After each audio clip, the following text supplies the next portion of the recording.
Hey Christine, what's the most amazing meal you've ever had? This is such a tough question because I am definitely a foodie person, but at the same time, I am like, you can satisfy me pretty fast. You know, Okay. like With like a McDonald's. yeah, love Oh. it. I haven't eaten it like for like 2 years or something. McDonald's. It has been a long time, but yeah, no, I think maybe like something from my dad was Is the most amazing meal. Is it the think so. spaghetti? Ooh, that's a good option. Yeah. So maybe that's it. I don't know. But what about you? Do you have? That was a great answer. Oh, thanks. But like, what about you? Do you have like a favorite, most amazing meal you've ever had? Well, I'm thinking more in terms of like the ambiance of the meal, because I also like to Okay. think that I've had a number of amazing meals food-wise. But the one I wanted to tell you was when I was on holiday a couple of years ago in this tropical island. Yeah. And they had this beautiful restaurant which we went to, and it turned out that they had made a mistake with the booking, so we didn't have a reservation for that evening. Even though we had booked, they didn't have our reservation on the system. Oh. So they were really apologetic, and they were like, come back in 2 days and we will fix this. So we came back 2 days later and then arrived at the restaurant, and they're like, oh, we're so happy you're able to join us. Follow us. And then they took us away from the Okay. restaurant out to the beach, where they had Oh. made a heart in the sand Oh my god. around the table, and then there was like fairy lights everywhere, and it was like, imagine the place where people would want to be proposed or something like Yeah. that, proposed to.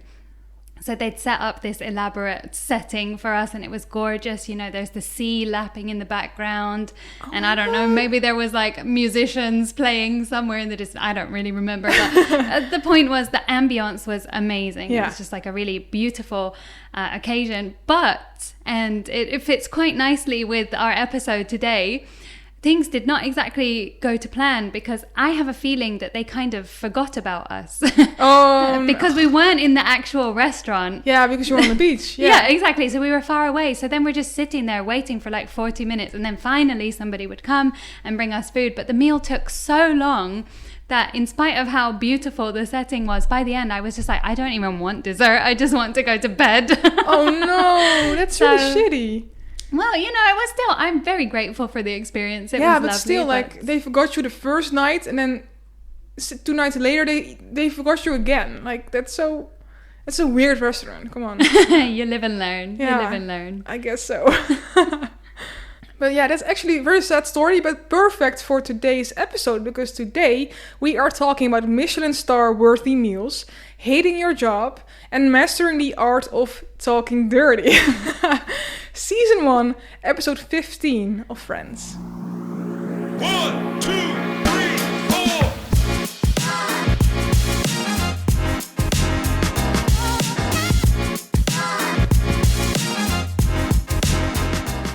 Hello and welcome to Friends of Friends, the ultimate Friends rewatch podcast.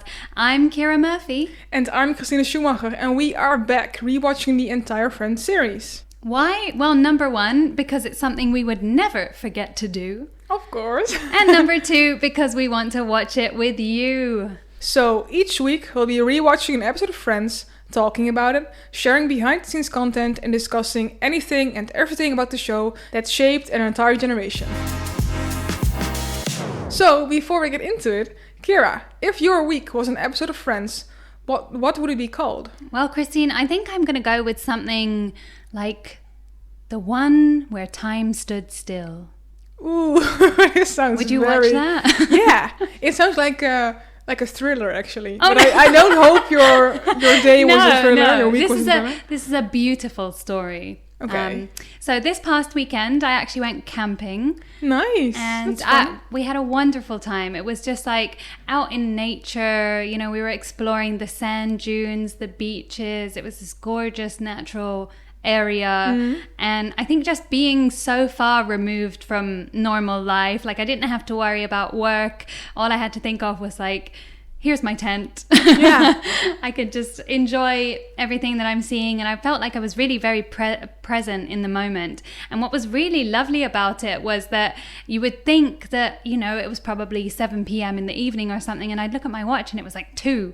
Oh, it was wonderful. I felt like I that's had so lovely. much time ahead of me. So yeah, we did a lot of exploring of this island. We cycled around a lot. We had some nice walks on the beach. It was just really, really pleasant. So Nice. a good break from reality, and Yes. definitely a way to make time slow down a bit. Yeah, sounds really lovely because I love like the feeling of just having to worry about like what your next meal will be or like where you're gonna sleep. Like just very like primal almost. Yeah. Getting back to my roots. Yeah. I think. Great, Yeah. sounds lovely. How about you, Christine? If your week was an episode of Friends, what would it be called? Well, probably the one with the coven. Ooh. Who sounds so magical. Like a witch's coven? Yeah, because of course you guys and our listeners also know that I do witchcraft and I call myself a witch. Because you are one. I am a witch. So for the first time I went to like a witches gathering, and it was very scary, to be honest, because I didn't know anyone. So it was scary more because of the occasion and not because of the people. No. The people are actually like super, super nice, like very very welcoming, and like just like explaining everything and just like what we're gonna do there. And they were also filming it because they were like a Dutch television program was making like a episode of it, and so Christine's gonna be a star. No, it was very awkward because they were like following one witch, and then also filmed some B-roll along like, during the day, and they also filmed like we started the day with like little cards with questions on it, and then you you could have conversations with other witches about like shadow work and your higher self and all that stuff, like very fun questions, I think. And then eventually we sat like a little bit further away on like a field somewhere, and eventually they came to film us.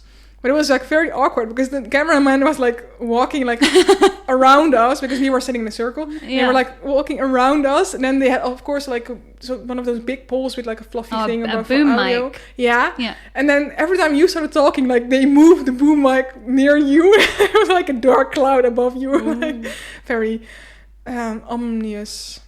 Ominous. Yeah. So, but no, it was very fun still, and it was a great experience, and just met a lot of lovely people, and just had a great time. Nice. So, sounds like a really nice community. Yeah. I'm also now in like the WhatsApp group, so it's all fun. She's in with the cool kids. Yeah, I am. But yeah, it was really fun, and I really enjoyed talking to like-minded people. So. Wonderful. Yeah. Well, Christine, I am privileged to be spending the next hour with one of the cool kids. Thank you for joining me tonight. Are you ready for today's episode? Of course I am. Let's get into it. This week we'll be discussing Season 1, Episode 15, The One with the Stoned Guy. Originally aired on February 16, 1995, this episode was written by Jeff Greenstein and Jeff Strauss and directed by Alan Meyerson.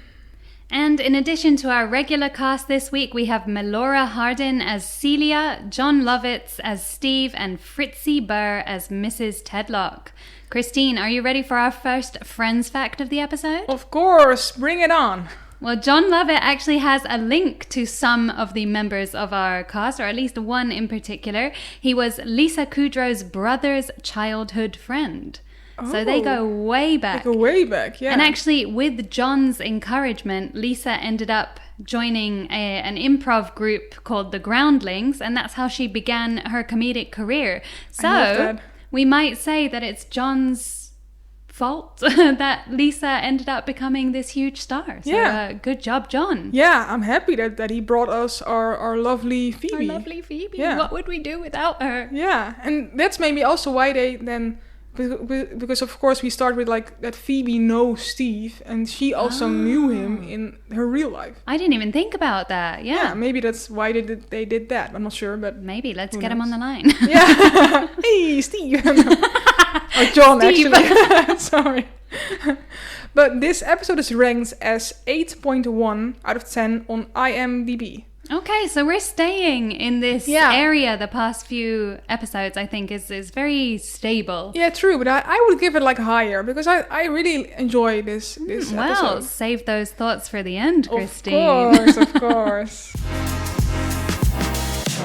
Kira, can you give us a brief overview of this episode? I most certainly can. So in today's episode, Monica cooks a gourmet meal for a restaurateur who's looking for a new chef.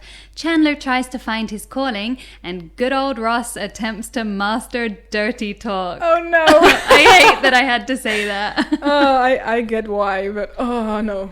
I don't want to see it. But we have to. We have to.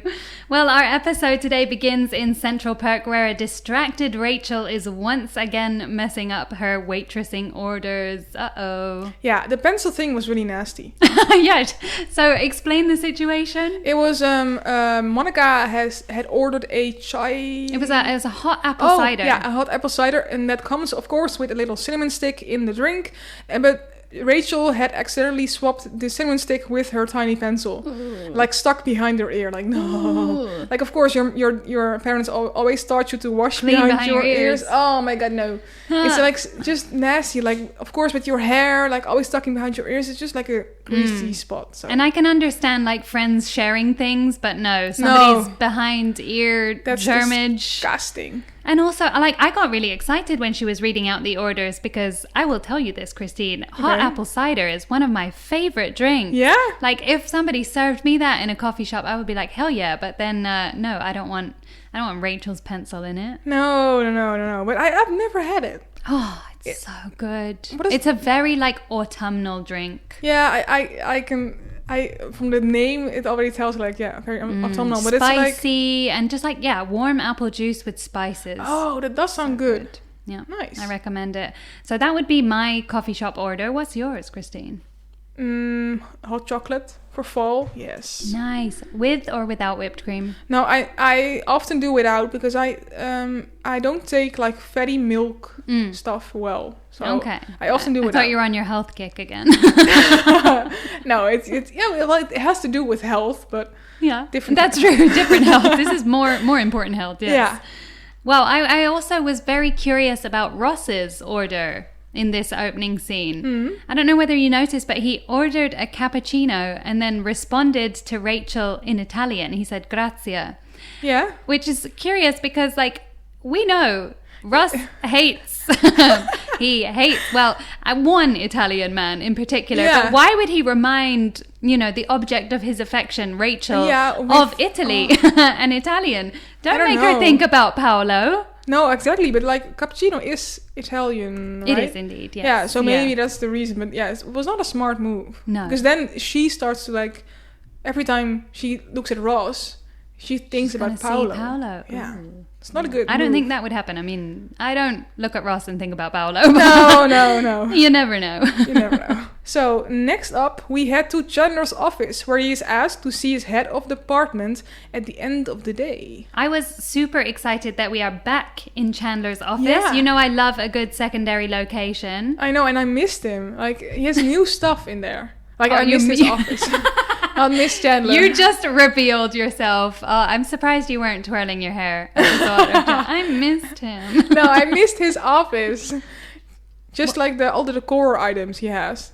Well, there were some new decor items here. What did you spot? The hamburger. Yes, it was like a double-decker hamburger, right? Yeah. Ceramic double-decker hamburger. Nice. Yeah, and I also saw, not in his booth, or like in his cubicle, but on his neighbor's one, like on the left, they had a dragon. A green, I think it was maybe like a hen door or something. It was really cool. Ooh. Like a green, like very like cartoony. Okay, wow. Okay, I want to work in that cubicle. No, I don't want to work anywhere in that office. But yeah, I thought it was nice that they added in a few, as we know, Easter eggs that we love to see in Chandler's office. I also spotted, I think the rubber chicken may have been there before. I think so. And there was also a spider web on the wall. Oh yeah, I saw it too. Exciting. Yeah. I did think that perhaps the only work-related items in his entire cubicle were just the computer and 2 Rolodexes. Yeah. So I'm like, Chandler, this tells us a lot that most of the stuff in your office is not office-related. Yeah, it's it shows his character well, I think. And I wonder whether you noticed as well, he has 2 no smoking signs inside his cubicle. And like, did they put them there for a reason? Like as a reminder to himself? Or like you think Chandler put them up? He's not smoking. Well, I thought that it would be the office that put them in there. Because he smoked a couple episodes back, right? So maybe they caught him and then they were put like, up the one signs. sign was not Yeah, enough. We gotta maybe. get 2. Maybe. That's actually a good catch. Maybe they did it because I already forgot that he smoked. But the one thing that I thought was really missing from Chandler's entire office was Shelley. Do you remember his colleague from? It was quite a while ago actually, but I thought she was so fun. The one who set him up on a date with a man. Yeah, I remember now. And she wore like a lot of patterns or like a very cute outfit or something. And now we have Mrs. Tedlock, who I have nothing against, but she's no Shelley. So. No, she's not Shelley, but she did look very 90s. Like the hair and the glasses and the earrings and just the whole outfit was very 90s. And I did just like that, just because it's like such an old show. I think it's just fun to see like the differences between then and now, I guess. Indeed. We'll have to start dressing more 90s so we can really get into the vibe, you know? I would love that, actually. Perfect, next time. Yeah. Well, anyway, at Central Perk, Chandler comes in to tell the gang his big news. He got offered a promotion, so he quit. Okay. However, Phoebe, always ready to come in with a big idea, suggests he take a position as head chef with one of her massage clients.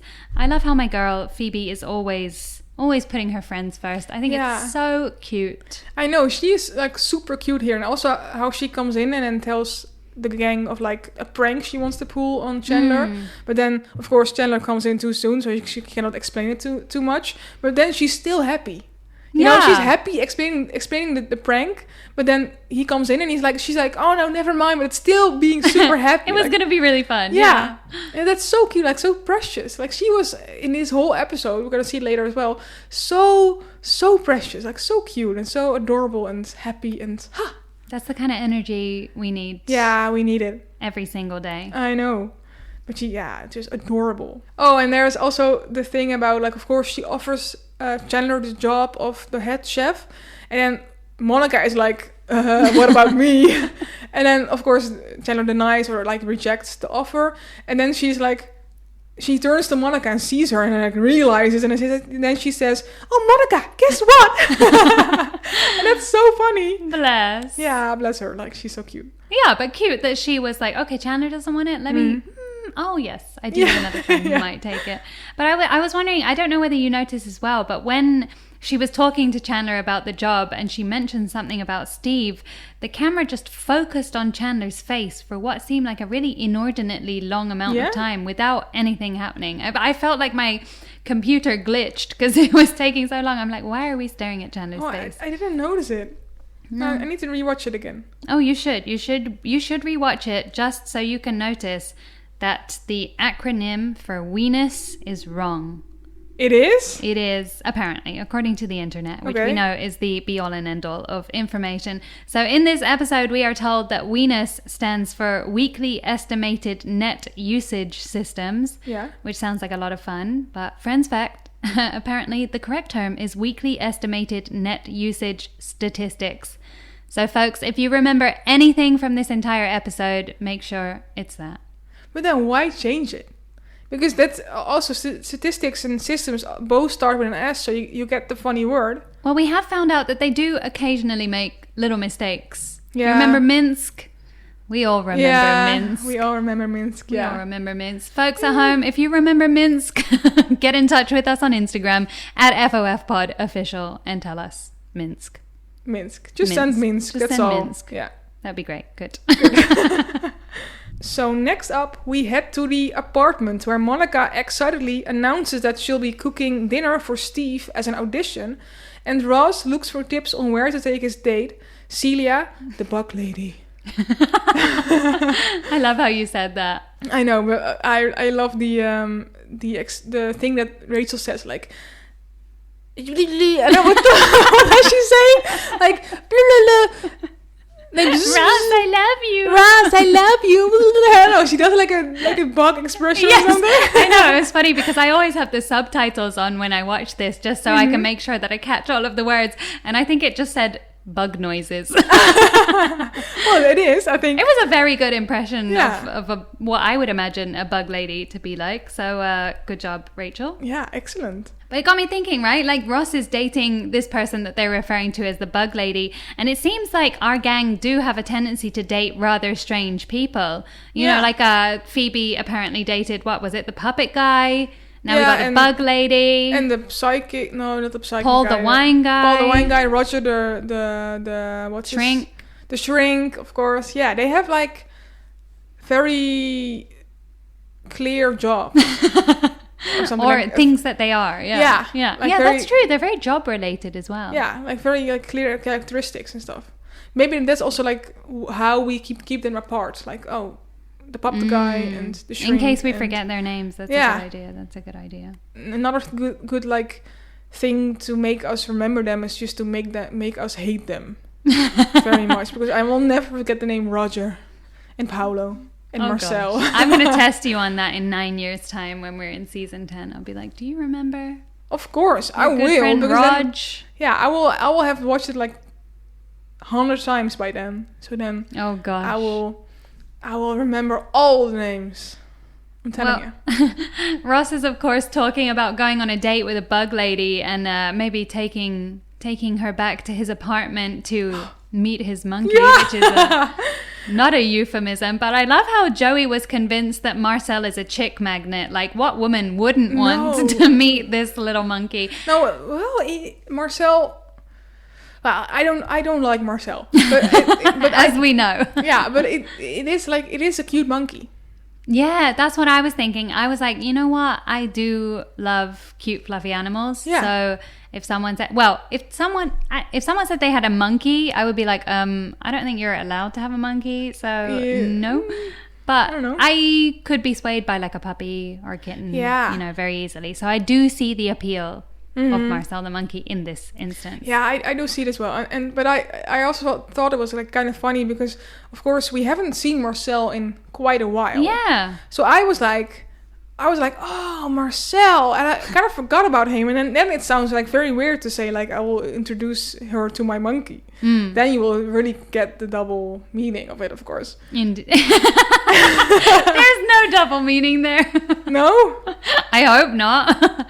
Otherwise, that's definitely a euphemism that I don't want to know. No, okay. Then Yeah. I will keep my mouth shut. I love the flash forward to, immediately after they're talking about how Marcel is this chick magnet, they flash forward to Ross and Celia's date and she's being attacked by Marcel. I thought that was fantastic comedic timing. Yeah. So congrats to the writers.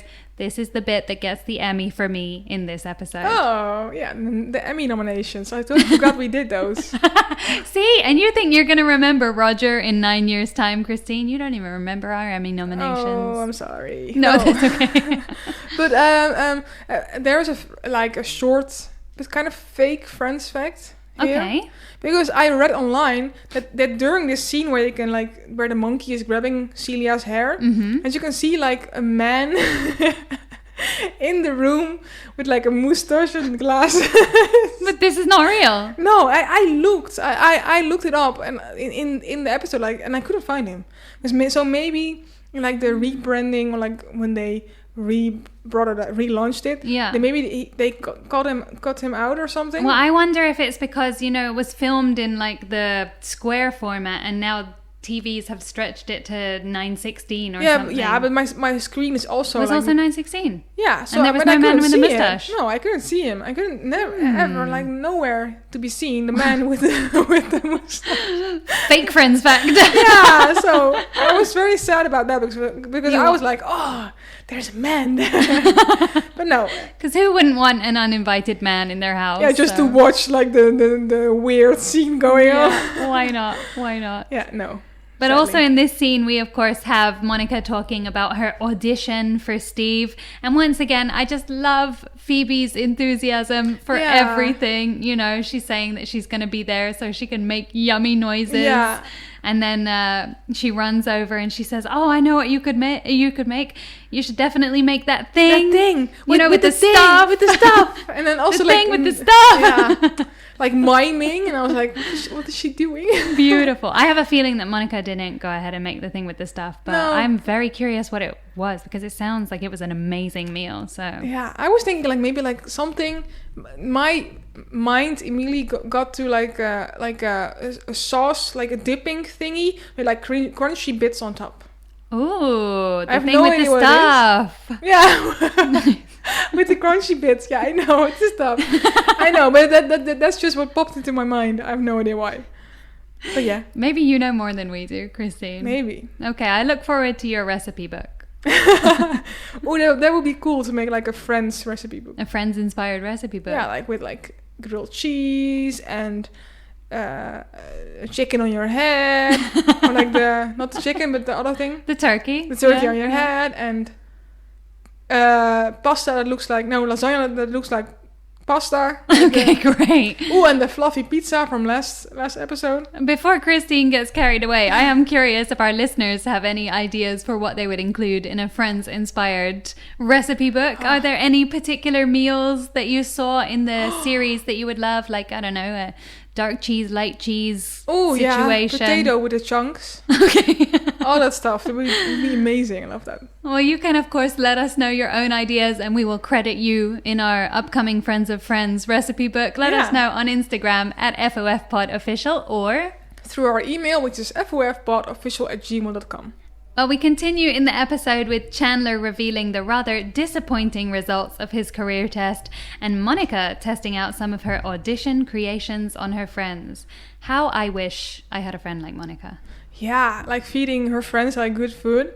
Even the whipped fish, as Joey calls it. But yeah, I don't know. Yeah, and also apparently Monica has no problem with people stealing from her fridge, you know, Yeah. so free food all the time in her apartment. Yeah, I would love to be your friend. I want to be there right now. Food, here we come. Well, speaking of here we come, but who should also arrive in this scene but Chandler stomping through the door? Yeah, I have to say he does always make very weird noises. he does? When he walked in, he was just grumbling all over the place, and it was very strange. I didn't notice. You're too enamored by him, Christine. Yeah, It's the rose-colored glasses. He's enchanted me. You've enchanted me. Well, what's the quote from Pride and Prejudice? Oh. You've enchanted me, body and soul. I said soil.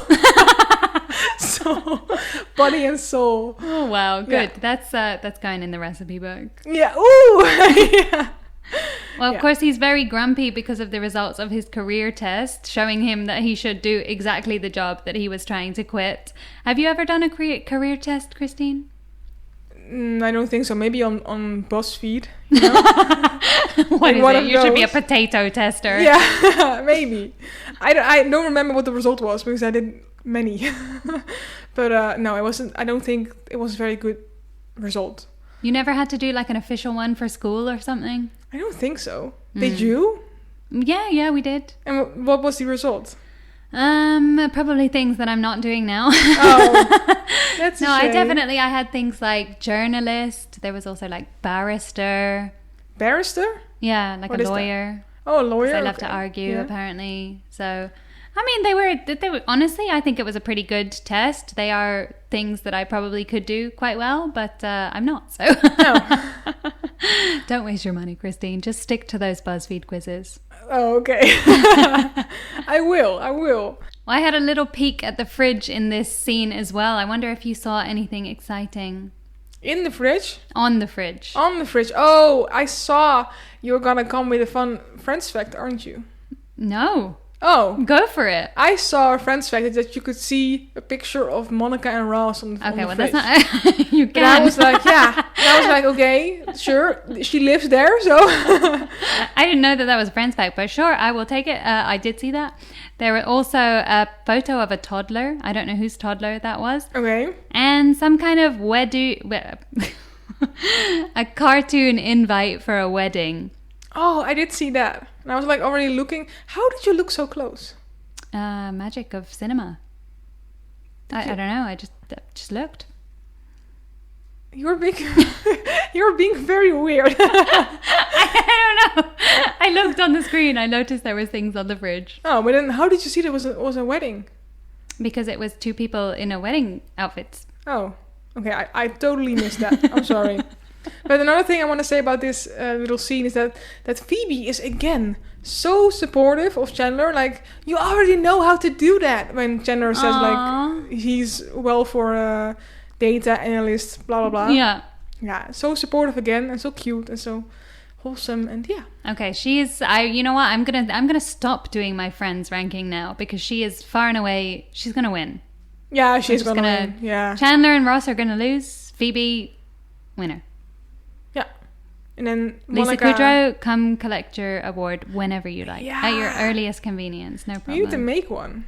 Oh. Meanwhile, Ross gets an interesting surprise on his date when Celia asks him to speak dirty. Uncomfortable with doing it, he turns to the best source on the matter, which is Joey. Well, Christine, I do have an actual Friends fact for you here. Okay. This is more a Kira Friends fact. Okay. But, I was watching this scene with Ross and Celia, and I was thinking, where do I know her from? I recognize this actress. I don't know if you ever watched The Office. Yeah, but only but like not a as few... religiously as Friends, right? No. Well, for any Office fans like myself out there, Celia in this scene is Jen from The Office, who was Michael's long-term girlfriend for a little while. She ended up being quite crazy, but I was just like, I recognize her. I think this is the only Friends episode we're going to see her, and I think it was also one of the earlier acting jobs that she did, but good job. Yeah, so Melora Harding, she ended up going on to star in another very, very successful sitcom, so clearly she was doing something right. Yeah, but I did think Celia was quite intense. I mean, she was like pulling at Ross's thigh, like weird, in a weird way, and I'm like, no. She's a woman who knows what she wants. No, but like aggressively and just like, I don't know, it just gave me a weird vibe. Yeah, but it's usually the female insects who are more aggressive, so maybe this was also just a link to her career. She was like embodying the bugs that she studies. And then she would bite off his head. That's a reach. Maybe that's why Ross didn't get a third date. No. But I mean, after his very, very hot, dirty talk of vulva. Yeah. I think I can agree that maybe not the sexiest thing he could have said. No. And then of course we move on to the conversation between Joey and Ross. And I immediately noticed that they have 2 sets of skis in their bathroom. In their bathroom? Yeah. I don't know what they're doing in there. If they're doing like skiing in the shower or something. Why not? I don't know. As good a place as any. But I noticed like a lot of sporty items in their apartment. Yes, like, they also have a bicycle. Yeah, and I think also saw a bat. A bat? I saw a hockey stick. Hockey sticks. To, and I also saw, I think I also saw like a bat or something. Oh, okay. So they are very sporty guys. Well, speaking of the bathroom, did you notice that the sink is now back in its original position? Yeah, it's weird. They remodel their bathroom every other week. Yeah, of course, in the one with the boobies, we had the shower opposite the door, and now it's back to its original sink. Yeah, it's weird. Like a magical bathroom that changes every time. Oh, cool. Yeah. That's pretty cool. But very annoying if you're going to the bathroom in the dark. Yeah. And suddenly the toilet you end up is peeing in the shower by accident. Yeah. That's not great. But another thing that's not great is the way that Joey breaks open the sandwich. Oh my god! Did you see it? Well, we've had this conversation. I told you he's very aggressive with his food, but he was just ripping open a bread roll here that was very disturbing. Yeah, just like putting his fingers in it, and like just ripping it open, kind of. Gosh. It was not nice. Awful. Not nice. First the pencil in the hot apple cider, and now just like Joey's fingers in some bread. Luckily he's eating that bread himself. But still like ugh. No. There was a knife like right in front of him as well. So like why use your hands? But okay. That would be far too simple, Christine. Yeah, maybe. Well, anyway, after they get into their conversation about dirty talk, of course Chandler does enter the room. So funny. Okay, you see what I thought here was that there was just too much laughter. Too much. Oh, I don't hear that. I just don't. I don't hear it anymore. I've heard it like too many times or something, and you just don't notice it anymore. Really? Yeah. Yeah, because I'm like, okay, I get that this scene is amusing, but come on. This is like going on too long. I'm like, I've just watched 20 seconds of Chandler, looking at the guys like, what's going on here? And there's just constant laughter in the background. Yeah. So, Oh, didn't notice that. Well, coincidentally, this actually was an issue for this episode. Not in this particular scene, but I did find out a friend's fact in relation to laughter, which I wanted to share with you now. So actually, when we meet Steve later, who's played by John Lovitz, when he entered the apartment for the first time, the studio audience was too enthusiastic. They were clapping too much. And actually, that's why later in the series, there were decisions made to reshoot distracting audience reactions to big guest stars' first appearances. And they had to reshoot some additional shots later without a studio audience. So there are points where the laughter gets too distracting, or the applause gets too much. And that's apparently the first instance where this happened. But is he a famous actor? He is, yeah. I don't know what he was in around that time, but he's a recognizable face. I know he was in like the Grown Ups movies, and I only know him from this, I think. And he appears later in the show as well, but I've never seen him in like other movies, I think. Indeed. But maybe I just haven't watched the right ones, but I don't know. You have a long list of movies. Yeah, I have a long list of movies to go, yeah. But I did really, to go back to the scene, like when Chandler is, of course, observing the guys talking weirdly, he, of course, then moves the chair so that he makes noise. And then the guys are like aware of that there is someone else in the room, and then just the slow turn of their heads like towards Chandler was really funny. I really enjoyed that. I mean, that again, I've watched it many times, but that still makes me laugh. Good. Yeah, that's what it's supposed to do. Yeah, of course, but like still, like again, like of course I'm looking at the show in a whole different way now, and. Yeah, I just noticed that stuff like that still makes me laugh. That just shows, to me at least, that it's still very funny. Yeah. Even all these years later, it still works. Yeah. Well, we continue on in the episode where Chandler, after turning down his boss's offers many times in order to pursue his so-called dream, he ends up accepting an offer which comes with its own very nice office. Chandler is so weak. I mean, he had a whole dream about doing something else, like he didn't want to give in to like doing that this job was the thing he was doing with his life, and now he just gives it back, or like goes back to the job for money. You don't think dreams can be bought, Christine? Can you explain it? No. In what way? No, well, I mean, like, look, I can understand that you have a limit of how, like, I will not pursue my dream for anything under this figure. But once we get to 6 figures, I'm like, well, maybe my new dream is owning a yacht, Christine. So maybe, okay, that's also true. Maybe you can then work for like 2 years and then pursue. Yeah, look, he can retire at 40 and then go and live off his dreams doing whatever he wants. Yeah, like comedy.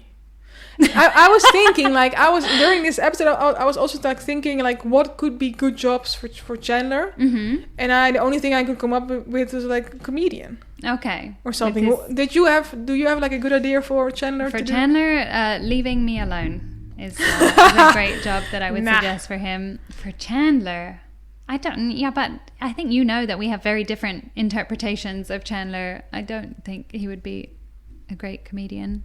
No? Don't hate me. You know what? I think he would be a really good data guy. I thought you said dater guy. Dater. And then I realized you said data. I was like, Just for you. Yeah, no. But this office he gets, of course, it's a nice office. You don't seem impressed. But no, it misses character.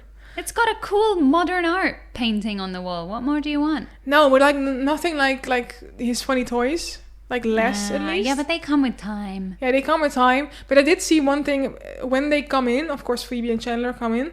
Then you can, on the left side, you can see like a bookcase with books. And there's one book that says Bro number 3. Bro number. How did you see that, Christine? That's it was pretty close to the camera, so I could see it easily. Okay. But like, I wonder what that story, like what that book Bro is number about. 3. Is that Ross, maybe? I think it's his memoir. Is he bro number 3? Yes. I was thinking that Ross is bro number 3. He's number 1, Joey number 2, and Why Ross is number Chandler 3. not? Okay. You know what? I'm.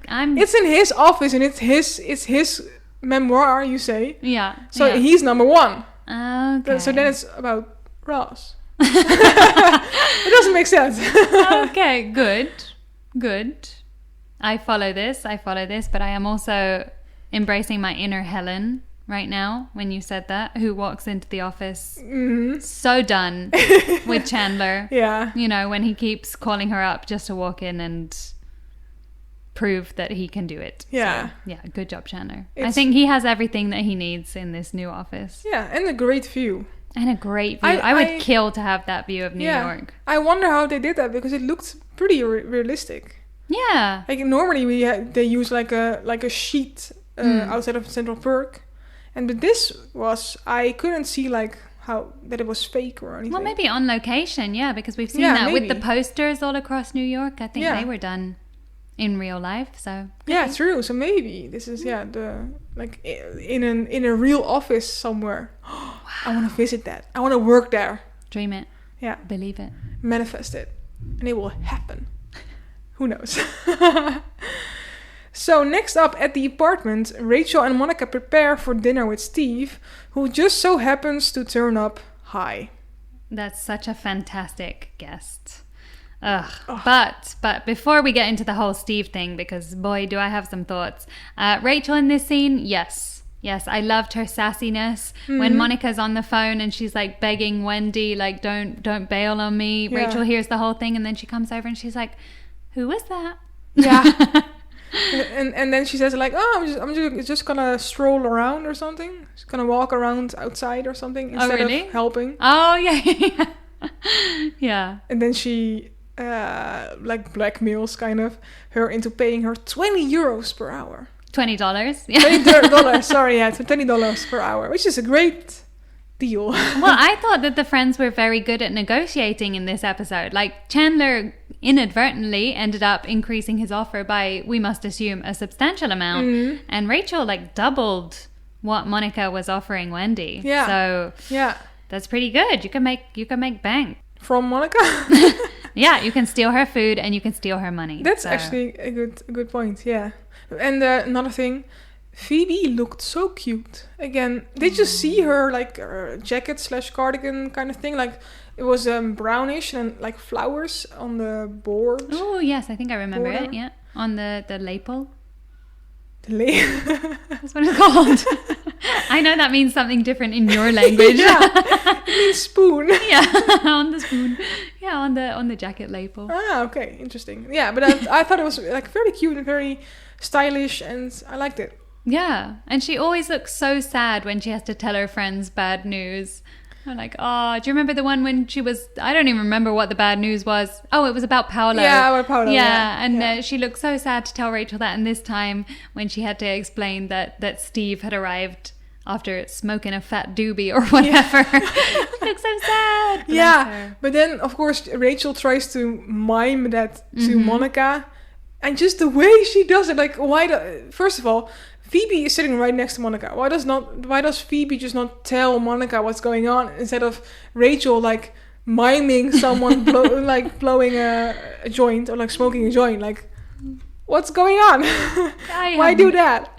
It's like they needed to get the message and they were going to do it in the hardest way possible. Yeah. So yeah, but I felt really bad for Monica because Steve was acting like a true toddler. I so disliked Steve. Yeah. I really did not enjoy him at all. I was like, this is annoying. Mm-hmm. Are all high people that annoying? This scene was annoying. Yeah. I was not a fan. No, but I did. Yeah, it was also kind of funny with like the gummy bears and like, save yourself. And then he threw the Cheerios into the soup. But again, it was like very sad for Monica that she put so much effort into it, and it all goes to waste because he is high for some reason. And the food did look great. Yeah, so. The ravioli thingies looked amazing. Oh yeah, they looked really good. Well, I have 2 friends fact for you. Oh, nice. Friends fact for you. Well, one that you already alluded to earlier in that John Lovitz will appear twice in the series, which is quite unusual so far for our guest stars. So this is the first episode, and then he returns for the second time in season 9. Yeah, it takes a long time. We will be waiting a long time. And the other friend's fact is that he actually improvised several of Steve's lines in this. Oh, I love that. I don't know which of those lines he improvised, but I hope it was, well, smack my ass and call me Judy. Oh, right. I love that. That was a good line. That was a good line, yeah. I really enjoyed him. And I think it would be amazing to like play that role as well. Yeah? Yeah. Just to be like super weird and just random, and it would be very freeing. Well, I totally forgot to do my usual who would play this character in this episode, but now I think I found my Steve. Welcome. Oh, me! I was like, now it's coming. Like, it's now already, you know. You already seem high, Christine. This is perfect. So we move on to the gang consoling Monica about her failed dinner and Joey asking Ross about his dirty talk escapades, which apparently went well, but in a rather different way than expected. Yeah. Yeah, I mean, look, I will say, you know, I'm not asking Ross to do any dirty talk for me or anything, but it did sound quite interesting. He said there were characters, plot lines, themes, a motif. At one point there were villagers. Yeah. That's very creative dirty talk. So it is. And I was thinking he would be great at like Dungeons and Dragons. Yes. I think that's such a thing for like Ross, because he's kind of nerdy and also into like bones. Now that's a euphemism. Oh, no. I didn't mean it like that, but I mean like his job. Yeah. What's the word? Yeah, paleontology. Paleontology. Yeah, so I think he would be perfect for like Dungeons and Dragons. Uh-huh. Yeah. not bones. No, I totally agree with you. I do agree with you. Yeah, just a nice link there. Maybe that's what they were doing. He thought that he was doing dirty talk, and Celia thought that they were playing Dungeons and Dragons. Who can say? Who knows? But I did think it was very sweet, like how the guys and everyone actually consoled Monica about like how bad that dinner went. Also, like Phoebe said, all those yummy noises, I wasn't faking. Oh gosh, Phoebe is just such an angel in Yeah. today's episode, as she is in normal life. Yeah, she is very, very, very sweet. Well, I just wanted to say one more thing about Ross. Well, actually two. I noticed, number one, that he was wearing a Nike tennis jumper. Oh. Which was rather unusual. I don't feel like we see the characters wearing a lot of brands. Yeah, true. So go get that Nike bag. Nike, look, IKEA still has not responded to our request. So if you fancy sponsoring the podcast, go for it. And then the second thing that I wanted to say is that in this scene, we see Ross just helping himself to coffee from behind the counter. Which Yeah. I didn't notice. Which should not be okay. No. And friends fact, it's not. So we discover in a later episode, when apparently another of the characters is working at Central Perk, Rachel tells this person that Gunther does not allow customers behind the counter. Yeah, right. So sneaky Ross there. He should definitely not have been doing that. Okay, so now I want to talk about a little bit later in this scene. Of course, we move to Chandler being Chandler, very late at the office. And then the quote he says, of course, and he says, "Yes, friend, I know what time it is, but I'm looking at the wieners and I'm not happy." Aww, fully embracing his promotion. Yeah, and then he continues, "Because you will care about it, because I care about it." And then he realized, of course, he's turning into what he didn't want to be after all. But and then just the horror on his face is very funny to me. Yeah. But it was, just a very classic quote, I think. Like, really? That's the one you're going to get tattooed? Wieners. No. Never, ever. But just like, I'm looking at the wieners and I'm not happy. That's just funny. Actually, following this scene, I am curious to see like what's next for Chandler. Because as we well know, I do not remember what's going to happen in the series. So I'm wondering, is he going to stick at this job, which is clearly, causing him emotional pain? Yeah. Or is he going to go and follow his dream? So I don't know. Maybe in the next episode, we will find Chandler on his yacht, rowing from America to wherever he wants to go. Rowing? Yeah, why not? Oh, no, you can't row a yacht. You're right. Yeah. No, yeah. No, you cannot row a yacht, no. Well, thanks for telling me that my dreams of Chandler rowing a yacht are not going to happen. Sorry. But finally, this episode ends with Phoebe giving Steve a taste of his own medicine with a very thorough and very painful massage. Good. Yeah, very good. He got what he deserved. Awful man. Yeah, I have to say, I really did not enjoy Steve's presence in this episode. I'm kind of dreading that season 9 episode if he's still going to be like this. But good that he got what was coming to him. Yeah, and Phoebe looked very satisfied with like how she was doing. Also with the elbows. It was very funny how she did the elbows. I mean, some people would say that that's a good massage. I think I would enjoy that kind of massage. Oh no, I don't like massages, so... Oh, well, maybe not that type. No, like none of them actually. I just don't. I don't like people touching me. No.